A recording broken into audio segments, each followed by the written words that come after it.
UFC 107, Penn versus Sanchez. Saturday, December 12th. Check your local listings. Frank is getting beat up here. The power shots of Brock Lesnar. He's got so much power in those fists, Mike. Up against the Frank's in big trouble. Brock That's Lesnar it. trying to finish it. That's it. It's there, and it is all over. He's out. I expected the fight to be a little more of a wild pace. I thought Brock would stand up with me a little bit more. He didn't, which, I can't fault him for. He has to do what it takes to win the fight. He took me down, and then on the ground, he was nowhere near as wild as he had been in the past. I thought there'd be a lot of opportunities on my part to take advantage of, and there really wasn't. He did a great job in out-positioning me on the ground, and then then just adding on top of the fact his superior size and strength was the, icing on the cake. Cheick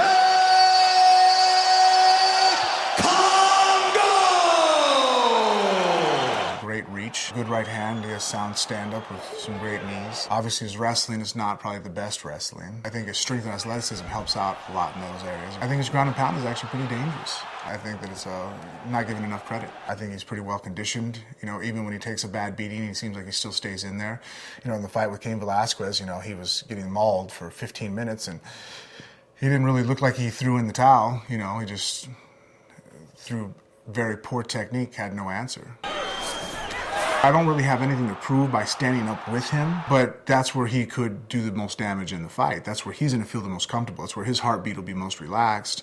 That's what he does best. No one is shocked by the fact that his ground game is amongst some of the worst ground game we have in the heavyweight division.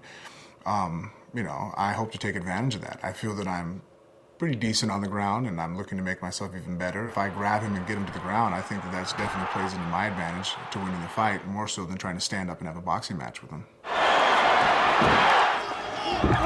I want to take someone down in the UFC, who do I look to as the best takedown artist?